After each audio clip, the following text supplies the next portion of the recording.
Kakapal na mukha nitong dalawang to. Taka, hindi talaga ako nintay kumain, no? Saan kasi galing? Kapal na mukha Tara, gago, kumain ka na. Kapal na mukha yung dalawa. Kasi galing, tara, kumain ka na. Norby, sa'yo lang yan. Ano ka ba? Sabi nyo, breakfast ride tayo. Anong oras na? Tanghalian na. Sama-samahin ko na yan, breakfast ride. Dinner ride. Forget, alam nyo may gusto sa akin yung CEO dito. Iniwan nyo ako doon. Tapos kayong dalawa kumakain na dito. Buti kasama ka namin. Ako pinain nyo doon. Forget, alam na ililibre kayo ng pagkain. Ang kakapal na mukha nyo. Napaka-pogi mo talaga isang Pacboy guys, yung kinakain namin na to. Nilibre nung may-ari kasi crush na crush pa rin niya si Asian Pacboy. Oh. Tama. Oh, Sarap, parang nakakatuwa doon. Sarap. O, di ba? Tapos kayo kumakain na. Hindi nyo man lang ako inintay. Ito kasi yung pinakamasarap na pagkain sa buong mundo. Ang libre.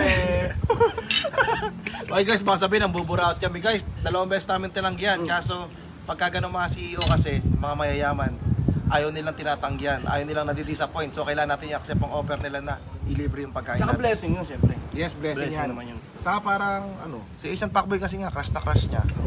So, iniimbitahan pa sa birthday, September 3. Pinababalik tayo dito, Asian Pacboy. Ano lugar to?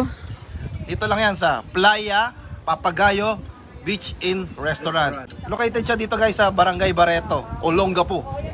Ayun, Makapal talaga ng mukha. Hindi talaga ako inaantay. Tinanong mo pa na ang nguya nila. Samantalang ako yung libre sa kanila. Ay, napakikilala ko sa iyo yung mga kabugok vlogger. Ay, Yung mga hello sikat. po. Yan. Yan, hello po. Ma'am, pwede magtanong, ma'am. Ano yun? Gusto ko maging honest kayo ha. Ano yun? Pogi po ba si Asian Pacboy? Ang hirap sumagot. Nahihirapan ako. Parang mas mahirap pa sa math. Ano ba to? Grabe. Nahihirapan mo si mama. Pinahirapan mo naman ako. Ang alam ko lang, one time is one. Parang kayo sagutin yung tanong ko talaga na yun. Ang hirap. Pero wala namang nilikha ang Diyos na pangit. Tama, yun. Lahat ng nilikha ng Diyos ay unique. Yes. Si Asian Pacboy po, hindi po siya pangit. Isa po siyang exotic. Exotic look. Kumbaga po sa kayo, parang siya po yung mga endangered species. Yung kailangan talaga? ingatan. Ay, Kailangan ingatan. magkapatid tayo dyan. Kailangan ingatan. Sa kanila pag wala silang Thank you, San. Buti face na kasama ka mask. namin, ha. Tapos sinanapan Uy, namin ng kinabahan COVID kami. certificate. Next Kinabahan time ulit, kayo? San, ha. Parang hindi kayo mga kamag-anak. Parang Amerikano, no? Yan. Yan, kinakain mo. Oo nga, ba't di ka nagkakanin? Pasta. Amerikano ka ba? Ano ba usapan? Breakfast, Ah, right? alam ko na bakit pasta kinakain niya. Hindi niya kayang nguyain yung karne. Tama. Talaga. Kaya, sige. Iiwanan ko. Shake lang siya eh. Iiwanan ko yung mga motor niyo mamaya. Sige, pakita mo paano kumain ng isang Asian Pacboy. Pakita mo paano kumain ng isang Asian Pacboy. Uuwi na ako, Siyempre, anak, classic kasi na. gagawa pa ako ng Uy. uwin.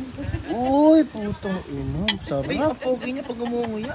Parang mas masarap pa yung ikaw kaysa sa pagkain. Parang masarap yung pagkain, pero ako yung sumarap. Yung nagtimpla ka ng kape pero ikaw yung sumarap. Kakain niya. Sige, enjoy your food. So ayan, maraming salamat talaga Madam CEO dito sa Playa Papagayo for this food, and alam ko naman kahit na-crush nyo ako, willing naman talaga kami bayaran kaso hindi kita matanggihan kaya maraming salamat po. Thank you.